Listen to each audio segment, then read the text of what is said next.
Class 7th के लिए lines और एंगल्स आज की क्लास में पढ़ाया जाएगा और बहुत प्यारा चैप्टर है, बहुत छोटा चैप्टर है। तो आज की क्लास को स्टार्ट करते हैं। अब ये लाइंस और एंगल्स में क्या क्या पढ़ना है, क्या नहीं पढ़ना है। सबसे पहली बात मैं आपको एक बात समझा देता हूँ। लाइंस और एंगल्स में जाने से पहले आपको ये बेसिक चीज़ें पता होनी चाहिए।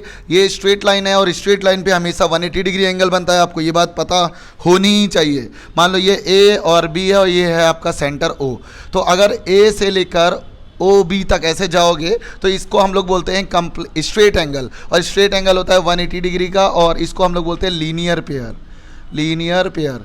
और ये बात आपको याद रखनी है, गलती कहीं नहीं होनी चाहिए, ठीक है। और ये 180 डिग्री का होता है, इसी को हम लोग लीनियर पेयर कहते हैं, ठीक है। अगर मान लो एक लाइन और निकाल दी मैंने ऐसे, तो अब देखो यहाँ पर एक एंगल बनना है, एक एंगल ये बनना है और दूसरा एंगल ये बनना है। तो मान लो ये एंगल 1 और ये एंगल 2 है, तो एंगल 1 और एंगल 2 को जोड़ोगे तब भी कितना आ जाएगा 180, क्योंकि स्ट्रेट लाइन के ऊपर जा रहा है। देखो पूरा फुल स्ट्रेट लाइन बनना है, तो ये आ जाएगा 180 के बराबर। इसी को हम लोग बोलते हैं linear pair of angles, linear pair of angle. ये बात आपको बिल्कुल से अपने भेजे में घुसा लेनी है और गलती नहीं होनी चाहिए, ठीक है। अब आपको बताता हूँ मैं दूसरी बात। दूसरी बात क्या है कि कभी भी आपको दो पैरेलल लाइंस दी हो, मान लो एक पैरेलल लाइन और दूसरी पैरेलल लाइन, ठीक है, और इसको कोई ऐसे काट रहा हो, ठीक है, तो यहाँ पर जो एंगल बनता है इस जगह पर और यहाँ पर जो एंगल बनता है इस जगह पर, ये दोनों अल्टरनेट इंटीरियर एंगल्स होते हैं। कंडीशन क्या है, पैरेलल होनी चाहिए तभी बनेगा। तो ये हो जाएगा एंगल 1 और एंगल 2, और मान लेते हैं ये एंगल 3 है और ये एंगल 4 है। एंगल 1 इक्वल हो जाएगा एंगल 2 के, एंगल 3 बराबर हो जाएगा एंगल 4 के। ऐसे ही बाहर अगर हुआ 5 और यहाँ पर हुआ 6, तो 5 और 6 आपस में बराबर हो जाएंगे। और अगर ये मान ले 7 हुआ और ये 8 हुआ, तो 7 और 8 बराबर हो जाएंगे। Z बनता है, इतना याद रखना, क्या बनता है, Z, है ना। तो इसको हम लोग बोलते हैं interior angles, alternate interior angles, है ना। देख लो आप कहाँ कैसे बनना है, और इसे हम लोग बोलते हैं अल्टरनेट एक्सटीरियर एंगल्स। इतनी बात आपको याद रखनी है, ये बहुत कॉमन सी बातें हैं, ठीक है, बहुत यूज़फुल होंगी आपके लिए। अब आपको बता देता हूँ प्रॉपर्टी नंबर 3, तीसरी प्रॉपर्टी क्या है, कभी भी x जैसा बनेगा x, तो आपको एक बात याद रखनी है कि यहाँ पर बनेगा vertically opposite angle, vertically opposite angle. मान लो एंगल 1 एंगल 2 है, ये एंगल 3 और ये एंगल 4 है, तो एंगल 1 बराबर होगा एंगल 2 के वर्टिकली अपोजिट एंगल से, और एंगल 3 भी बराबर होगा एंगल 4 के वर्टिकली अपोजिट एंगल से, है ना। ये बिल्कुल बेसिक सी बात है यार, ज़्यादा दिमाग में नहीं लेने का, लेकिन आपको याद रखने का, ठीक है। ये क्योंकि काम की चीज़ें होंगी सब आपके लिए। अच्छा, अब आपको एक बात बता देता हूँ, एडजेसेंट एंगल्स क्या होते हैं। एडजेसेंट एंगल जैसे मान लो इसका नाम है A B C और D। अच्छा, आपसे बोलेगा A B C बोले तो एंगल नंबर 1, और D C B मतलब एंगल नंबर 2। तो अच्छा ये ठीक है। अब बोलेगा एंगल 1 और एंगल 2 एडजेसेंट है कि नहीं, तो एडजेसेंट होने की कंडीशन पता है क्या है।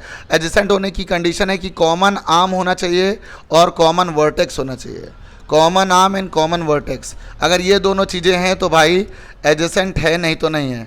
और दोनों ईदर साइड होने चाहिए, दूसरी साइड। जैसे मान लो ये कॉमन है, BD कॉमन है, देखो BD कॉमन है, किस में आ रहा है, ABC वाले ABD वाले में भी आ रहा है और CBD वाले में भी ये एंगल आ रहा है, तो BD कॉमन है। और कॉमन है तो देखो एक साइड इधर है और दूसरी साइड इधर है, तो ईदर साइड में होने चाहिए, अलग अलग साइड में, ईदर साइड, समझ लो अपोजिट साइड एक दूसरे की, ठीक है। इतनी बात अगर आपको क्लियर है तो आप चैप्टर में कूद सकते हो, लेकिन उससे पहले भी आपको मैं 2-3 चीज़ें और बताऊंगा, 2-3 चीज़ें और बताऊंगा ताकि आपको बेस क्लियर हो जाए, है ना, बेस क्लियर हो जाए। अब मैं दूसरी स्लाइड में चलता हूँ, चलो दूसरी स्लाइड में। दूसरी स्लाइड क्या है कि कभी कभी आपको कंफ्यूज करने के लिए ऐसे मान लो एंगल दे दिया,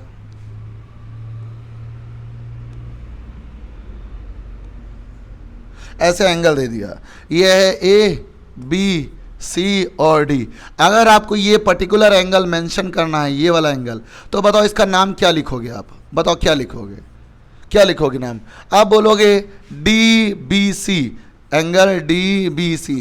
जिस एंगल को हमें स्पेसिफाई करना होता है उसको हम लोग बीच में लेके आते हैं। देखो हमें B को लेके आना था तो DBC, अगर आप इसको ऐसे लिख दो तो कोई फर्क नहीं पड़ेगा, CBD, angle C B D दोनों बराबर हैं, बस बीच वाला मैटर करता है, हमें बी को लेके आना था ना सेंटर पे, तो बी पे देखो सेंटर पे है, बस इतना मैटर करता है। हम किधर से स्टार्ट किए वो मैटर नहीं करता, चाहे डी बी सी ले लो चाहे सी बी डी ले लो, बीच वाला मैटर करता है, तो बीच वाला बराबर है। अगर मान लो हमें ये वाला पर्टिकुलर एंगल ये वाला इस बार मेंशन करना है तो हम लिख सकते हैं ए बी डी, या फिर आप लिख सकते हो डी डी बी ए, है ना। ये दोनों चीज़ें बिल्कुल सेम है क्योंकि अपने को ये वाला मेंशन करना है।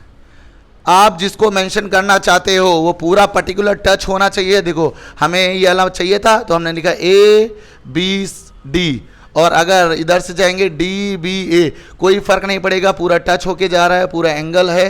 तो आपको इतनी बातें याद रखनी, बहुत काम की चीज़ होगी। बहुत सारे बच्चे कंफ्यूज होते हैं कि सर कैसे करें, ये वाली बात तो समझे में नहीं आती। तो ये दोनों एक ही चीज़ है, इसमें कोई टेंशन लेने की बात नहीं है। अब आपको 2-3 चीज़ें और बता दे रहा हूँ, फिर आपको चैप्टर में ले चलूँगा कौन कौन सी चीज़ें। तो एक चीज़ है सप्लीमेंट्री और दूसरी चीज़ है कॉम्प्लीमेंट्री। सप्लीमेंट्री और कॉम्प्लीमेंट्री की बातें। कॉम्प्लीमेंट्री क्या होता है, तो कॉम्प्लीमेंट्री का मतलब होता है ऐसे दो एंगल्स जिनको ऐड करने से 90 बनता है। जैसे मान लो कोई एंगल 1 है और कोई एंगल 2 है, अगर आपसे बोला जाए ये दोनों कॉम्प्लीमेंट्री है तो इसका मतलब इन दोनों का सम कितना होगा, 90। Sum of 2 complementary angle is equal to 90, sum of 2 angle is equal to 90। Complementary का मतलब होता है sum of 2 angle is equal to 90। Sum of 2 angles, दो एंगल्स का सम कितना होना चाहिए, 90। तो ये कॉम्प्लीमेंट्री है, ठीक है। और अगर आपसे बोल दिया जाए कॉम्प्लीमेंट्री एंगल, ठीक है, अगर कोई एंगल है, मान लो क्या है, एंगल मान लो x है। चलो अच्छा, अभी मैं कॉम्प्लीमेंट्री आपको सिखा रहा हूँ ना, तो आप देखना ध्यान से समझना। अगर मैंने बोल दिया एक एंगल 20 है तो बताओ इसका कॉम्प्लीमेंट्री कितना होगा। आप कहोगे सर आपने बताया दोनों को जोड़ने से 90 आता है, तो 20 ये है तो दूसरा कितना होगा, 70। अगर ये एंगल है तो इसका कॉम्प्लीमेंट्री अगर आपको निकालना है तो बस किससे माइनस करते जाओ, 90 से। कॉम्प्लीमेंट्री किससे माइनस करना है आपको, 90 से। कॉम्प्लीमेंट्री का मतलब 90 से माइनस करना है एंगल को, ठीक है। अगर ये 20 है तो 70 आएगा, अगर मान लो 15 है तब कितना आएगा, 15 है तो कितना आएगा, ये आ जाएगा आपका 65 70 नहीं, ये आएगा आपका 75, है ना। दो एंगल का सम 90 होना चाहिए तो 90 से माइनस कर दिया। अगर मान लो आपका एंगल x है तो कॉम्प्लीमेंट्री कितना आएगा, 90 माइनस एक्स। अगर एंगल a है तो कितना आएगा, 90 माइनस a। जो भी होगा आप 90 करके बताते जाओ, कॉम्प्लीमेंट्री चलता चला आएगा। तो कॉम्प्लीमेंट्री का मतलब होता है दो एंगल्स का सम 90, और कभी भी कॉम्प्लीमेंट्री एंगल पूछा जाए तो आप 90 से उस एंगल को माइनस कर देना, कॉम्प्लीमेंट्री मिल जाएगा। अब सप्लीमेंट्री की बातें आएंगी। सप्लीमेंट्री क्या होता है, तो सप्लीमेंट्री का मतलब होता है दो एंगल्स का sum 180 degree. Sum of any two angle is कितना, 180 degree. Sum of any two angle, मान लो एंगल 1 है और एंगल 2 है, इनको जोड़ने से आना चाहिए 180 डिग्री, ठीक। अब सप्लीमेंट्री होता है 180 डिग्री। अब आपसे बोलेगा एक एंगल अगर 10 है तो उसका सप्लीमेंट्री कितना होगा, एंगल अगर एक एंगल अगर 10 है तो उसका सप्लीमेंट्री कितना होगा। अगर आप इसका सप्लीमेंट्री निकालोगे तो आ जाएगा 180 से माइनस करना होता है, 180 से माइनस करना होता है एंगल को, तो 180 से माइनस करोगे कितना आ जाएगा, 170। अगर मान लो एंगल 75 है, 180 से माइनस करोगे कितना आ जाएगा, 105। अगर मान लो एंगल 150 है तो उसका सप्लीमेंट्री कितना आ जाएगा, 30। अगर मान लो एंगल x है तो उसका सप्लीमेंट्री कितना आ जाएगा, 180 माइनस एक्स, है ना। अगर मान लो एंगल a है तो उसका सप्लीमेंट्री कितना आ जाएगा, 180 माइनस a। बस आपको 180 से माइनस करना है, एंगल बनता चला आएगा। अब चलेंगे अपने क्वेश्चन में, we will move to the question. अब यहां से क्वेश्चन स्टार्ट जाएंगे। देखो क्वेश्चन पहला क्या पूछा है पता है, पहला क्वेश्चन है फाइंड द कॉम्प्लीमेंट। इसका कॉम्प्लीमेंट निकालना है। कॉम्प्लीमेंट मतलब क्या होता है बताओ, अच्छा 90 से माइनस कर दो, जो भी एंगल दिया हो 90 से माइनस कर दो। तो भाई अगर हमें 20 दिया है तो इसका कॉम्प्लीमेंट कितना आ जाएगा, 90 माइनस 20, तो कॉम्प्लीमेंट आ जाएगा 70। अगर आपको इसका कॉम्प्लीमेंट निकालना है तो 90 माइनस 57 कितना आ जाएगा, तो आ जाएगा 3 और इधर बचेगा 33। अगर इसका कॉम्प्लीमेंट निकालना है तो क्या करें, 90 माइनस 63, तो आपका आंसर मिल जाएगा 7 और 2 27। बिल्कुल आसान था, समझ गए ना। कॉम्प्लीमेंट मतलब 90 से माइनस करना है, आपको आंसर मिलता चला जाएगा। अब चलेंगे अगले क्वेश्चन की तरफ। चलो अब ये सप्लीमेंट निकालना है, बताओ जल्दी से निकाल के सप्लीमेंट बताओ। 90 से माइनस करते हैं, यहाँ पर कितने से माइनस करा जाए, यहाँ पर माइनस कर देते हैं 180 से। 180 माइनस एंगल, तो आपको क्या मिल जाएगा, सप्लीमेंट। तो इसका अगर सप्लीमेंट निकालना है तो कितना आ जाएगा, 180 माइनस 105। आ जाएगा आपका 75। अगर इसका सप्लीमेंट निकालना है तो आ जाएगा 180 माइनस 154, तो यहाँ पे 6 और उधर बचा 7 2 26। अगर इसका सप्लीमेंट निकालना है तो 180 माइनस 87 कर दोगे तो आ जाएगा 3 और यहाँ 17 9 93। इतना आसान है, बहुत आसान चीज़ है, बस आपको समझना है और आंसर देना है। अब बताना, इन्होंने पूछा है सप्लीमेंट्री और कॉम्प्लीमेंट्री, जिसको जोड़ने से ए देखो सी छोटा होता है तीसरे नंबर पे आता है ना 90, एस बड़ा होता है 19 नंबर पे आता है तो 180।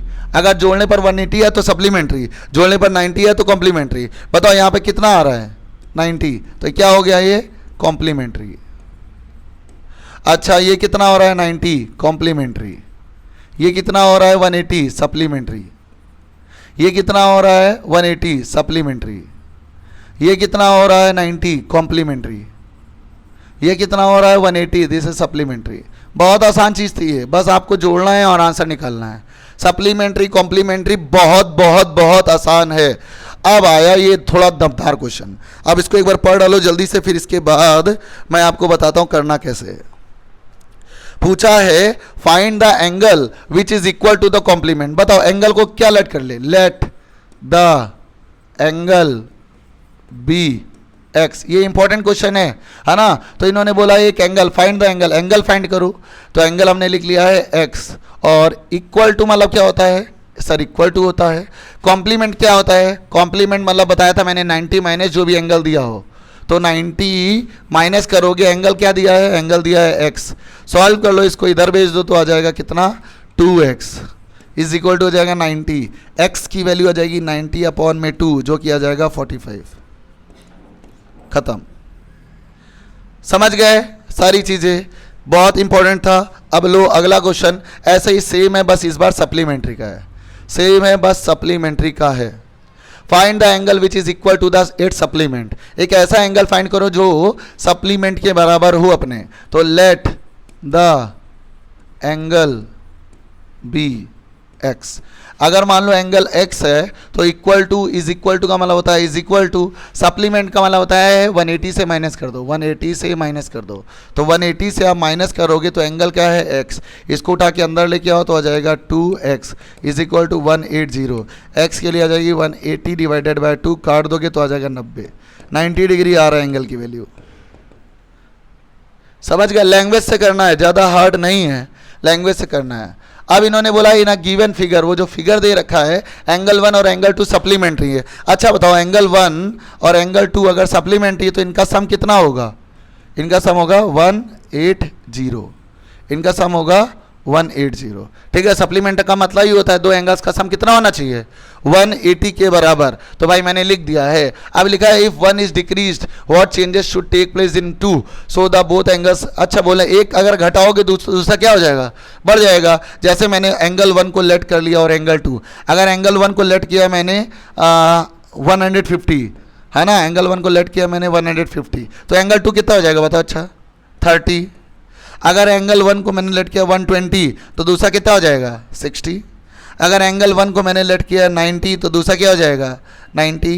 अगर एंगल 1 को मैंने लेट किया है वही मान लो आपका 45 तो इसका कितना हो जाएगा 135। देखो इसको हम जैसे घटा रहे हैं तो ये वाला क्या आ रहा है, बढ़ रहा है, ये वाला बढ़ रहा है, इसको घटाने से ये बढ़ रहा है। तो इन्होंने पूछा है अगर आप एंगल 1 को बढ़ाओगे तो दो में क्या आएगा, 2 में इंक्रीज होगा, एक बढ़ाओगे दूसरा, एक घटाओगे दूसरा बढ़ जाएगा, दूसरा बढ़ाओगे तो पहला वाला घट जाएगा। बस इतनी सी बात थी, बहुत सिर्फ लैंग्वेज समझनी थी। Can two angles with supplement if both of them are acute. बोले अगर दोनों एक्यूट एंगल्स है, पहली बात ये बताओ मुझे एक्यूट एंगल क्या होता है, एक्यूट मतलब क्या होता है सर, एक्यूट का मतलब होता है लेस देन 90 है ना, लेस देन 90 डिग्री, 90 डिग्री से कम है तो उसको हम लोग बोलते हैं एक्यूट एंगल्स। तो इन्होंने बोला है दो सप्लीमेंट्री एक्यूट हो सकते हैं क्या, 90 से कम होगा तो 89 ले लेते हैं है ना, और इसको भी 89 ले लेते हैं। तो भाई ये सप्लीमेंट्री कभी पॉसिबल ही नहीं है, 180 तो बन ही नहीं सकता है ना, तो 180 से कम आएगा, 180 से कम आएगा, तो no it is not possible, possible ही नहीं है। दो एक्यूट एंगल से हम लोग सप्लीमेंट्री नहीं बना सकते है ना, राइट एंगल से बना सकते हैं, ऑब्ट्यूज एंगल से पॉसिबल है। कैन टू एंगल्स भी सप्लीमेंट्री बोथ आर ना, ऑब्ट्यूज दोनों होंगे तब भी नहीं बनेंगे, क्योंकि ऑब्ट्यूज का मतलब होता है 90 से बड़ा, ऑब्ट्यूज का मतलब होता है more than 90 more than 90 degree. 90 degree से अगर बड़ा कर दोगे 91 भी कर दोगे, 91 भी कर दोगे तो आ जाएगा 182, जो कि 180 से बड़ा, ये भी पॉसिबल नहीं है। राइट एंगल से बना सकते हैं, अगर दोनों 90-90 ले लो तो आ जाएगा 180 डिग्री, जो कि सप्लीमेंट्री पॉसिबल है, ये पॉसिबल है। सेकंड वाला, थर्ड वाला थोड़ा लैंग्वेज बेस्ड क्वेश्चन था लेकिन आसान था बहुत। अगर कहीं पर भी दिक्कत हो आप मुझे कमेंट करके पूछना है। An angle is greater than 45, अगर कोई एंगल 45 से बड़ा है, मान लेते हैं एंगल है और बड़ा है किससे, एंगल बड़ा है 45 डिग्री से, is it complementary angle greater than 45 और इक्वल टू 45 और लेस देन 45। अच्छा, अगर कोई एंगल 45 से बड़ा है, अगर बड़ा है तो लेट कर ले 46, है ना, लेट कर लेते हैं 46। और अगर इसका आप कॉम्प्लीमेंट्री निकालोगे, बताओ इसका कॉम्प्लीमेंट्री कितना आएगा। अगर ये एंगल है तो इसका कॉम्प्लीमेंट्री कितना आएगा। सर कॉम्प्लीमेंट्री मतलब क्या होता है, पहले बताओ जल्दी से। कॉम्प्लीमेंट्री मतलब होता है 90 से माइनस कर दो। तो अगर आप 90 से माइनस करोगे, 90 को 46 से माइनस करोगे तो आ जाएगा यहाँ पे 4, यहाँ पर बचेगा 4, 44। तो इन्होंने पूछा है 45 से बड़ा आएगा कि छोटा आएगा कि बराबर आएगा। बताओ 45 से बड़ा है कि छोटा है, बराबर है। 45 से क्या है, लेस देन है, तो लेस देन 45 आंसर होगा इसका। समझे। चलेंगे नेक्स्ट क्वेश्चन की तरफ, और अगला क्वेश्चन ये है आपके सामने लिखा है इन द फॉलोइंग फिगर। ये जो फिगर दे रखा है आपको, पूछा है एंगल 1 एडजेसेंट है कि एंगल 2 के। अच्छा बताओ, अभी थोड़ी समय पहले मैंने एडजेसेंट की कंडीशन क्या बताई थी।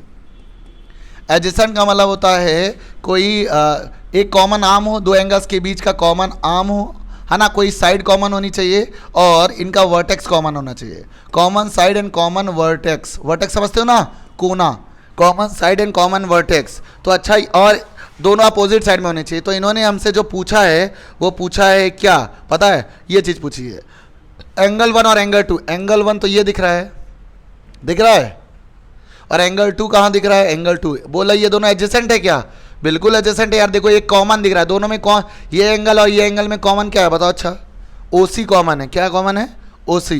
तो एंगल 1 और एंगल 2 एडजेसेंट हैं, यस है एडजेसेंट,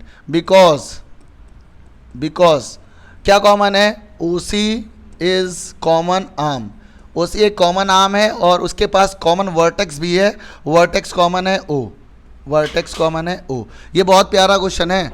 अब बोले एओसी और एओई, एओसी और एओई। एओसी देखो कहाँ लिखा है, एओसी है, एओसी, एओसी था कि हाँ एओसी ये है, और है एओई, ये पूरा फुल है, एक पूरा फुल है। अच्छा, मैं कलर चेंज करके आपको समझाने की कोशिश करूंगा, नहीं तो हौच पौच हो जाएगा।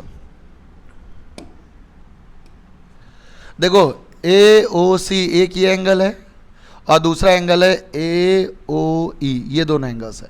बताओ इसमें कोई कॉमन आर्म है, कॉमन तो है, जिसमें देखो दोनों पेन चल रहे हैं, कौन सा, एओ, है ना, ये ओ है, ये ओ है, एओ कॉमन है। लेकिन पता है वर्टेक्स कॉमन नहीं है, दोनों का कोना कॉमन नहीं है।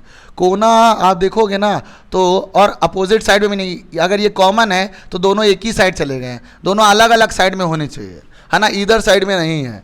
तो ये जो लाइन है, कौन सी लाइन, कौन सी लाइन, ए ओ जो लाइन, वो जो ओ सी और बी सी है ना, वो एक ही साइड हो गई है, एक ही साइड। ओ सी और O E are in either side, एक ही साइड में हो गई है, और are not in either side. या फिर मैं यहाँ पर लिख देता हूँ सेकेंड वाला लिख दो, O C and O E are not in either side, दोनों एक ही साइड हैं, अलग अलग साइड में होनी चाहिए। अगर ये कॉमन है तो एक इधर होनी चाहिए, एक इधर होनी चाहिए। ओसी और ओई दोनों एक ही तरफ हो गए, ये एडजेसेंट नहीं हुआ, ये एडजेसेंट नहीं है, नो। अब पूछा है डू सीओई और EOD form a linear pair. बताओ सीओई कहाँ दिख रहा है आपको, सीओई, सीओई, और दूसरा है ईओडी, ईओडी, लीनियर पेयर है, लीनियर पेयर है। लीनियर मतलब होना है स्ट्रेट लाइन, स्ट्रेट लाइन तो है नहीं, स्ट्रेट लाइन ऐसे होती है ना, तो ये स्ट्रेट लाइन नहीं है, नो, लीनियर पेयर नहीं है। फिर लिखा है are B O D and D O E supplementary, B O D और D O E, B O D and D O E, B O D and D O E. ना भाई supplementary भी नहीं, सप्लीमेंट्री हमेशा straight line पे चलता है ना, 180 आता है, नहीं। फिर पूछा है एंगल 1 वर्टिकली अपोजिट एंगल 4 के, एंगल 1 और एंगल 4 नहीं, एक्स जैसा नहीं दिख रहा है, एक्स जैसा दिखना चाहिए, एक्स जैसा दिखना चाहिए, ये भी नहीं है। What is vertically opposite angle of 5, 5 का वर्टिकली अपोजिट कौन आएगा? तो 5 का वर्टिकली अपोजिट एंगल आप देखोगे तो वैसे तो दिख नहीं रहा है, लेकिन 2 और 3 बन जाएगा, 2 और 3। ठीक है, चिंदी सा क्वेश्चन था, बस आपको समझना था। अब यहाँ से आप वैल्यू निकालो जल्दी से फटाफट। आपको वैल्यू निकालनी है किसकी? एक्स वाई एंड जेड की। अच्छा बताओ, एक्स के सामने कौन सा एंगल दिख रहा है? एक्स के सामने आपको दिख रहा है 55, है ना? कौन से प्रॉपर्टी से? वर्टिकली अपोजिट एंगल से। वाई के सामने कौन दिख रहा है? तो वाई के सामने है z। लेकिन अगर आपको वैल्यू निकालनी है तो आप एक बात समझो कि अगर ये स्ट्रेट लाइन है, स्ट्रेट लाइन के ऊपर कितने का एंगल बनता है? हमेशा 180 का। तो z plus 55 is equal to 180 degree. इसको इधर फेंक दो उठा के, तो z की वैल्यू आ जाएगी 180 माइनस का 55।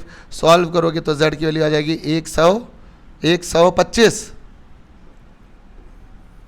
अगर z 125 है तो y भी कितना हो जाएगा? 125। सॉल्व हो गया, है ना? अब चल लेते हैं हम लोग क्वेश्चन नंबर इस वाले में। अच्छा, अब देखो ये एक स्ट्रेट लाइन है और स्ट्रेट लाइन के ऊपर हमेशा कितना बनता है? 180 डिग्री। तो y प्लस 40 कितना आएगा? Is equal to 180। इसको इधर भेज दो तो y के लिए कितनी आ जाएगी? 180 माइनस 40, तो y के लिए आ जाएगी 140। ठीक है, y के लिए कितनी आ गई है? 140। ठीक है, इतनी बात। अब अच्छा ये भी देखो, क्या देखना है? x बनना है, देखो x बनना है, ये नहीं बनना है x, ये देखो x बनना है। y और z आपस में बराबर होंगे, z बराबर होगा 40 के, तो प्रॉपर्टी वर्टिकली अपोजिट एंगल की। अब इसके बाद एक बात और देखनी है, y किसके सामने दिख रहा है? y के सामने कौन है? Just x। तो y और x आपस में बराबर होंगे, और y के लिए कितनी निकाली थी हम लोगों ने? 140। तो x भी 140 वर्टिकली अपोजिट एंगल से। और बचा है, सारे खत्म हो गए, y z x सब आ गया, खत्म क्वेश्चन, खत्म क्वेश्चन। लास्ट क्वेश्चन बचा है, जल्दी से इसको भी कर देते हैं और आपकी एक्सरसाइज बहुत जल्दी खत्म हो जाएगी। लिखा है if two angles are complementary then the sum of their measure. अगर कॉम्प्लीमेंट्री है तो सम कितना आता है? 90। टू एंगल आर सप्लीमेंट्री तो सम कितना आता है? 180। अगर दो एंगल्स लीनियर पेयर बना रहे तो कितना सम होगा? 180। If two adjacent angles are supplementary then they form 180, है ना? सप्लीमेंट्री का कितना होता है? 180। If two lines intersect at a point then the vertically opposite angles are equal. अगर दो लाइन आपस में ऐसे कट होती है तो ये और ये एंगल आपस में बराबर होते हैं, इसको बोलते हैं vertically opposite angles. If two line intersect at a point and if one pair of vertically opposite angle are acute angle then the other pair of vertically opposite angle are also acute.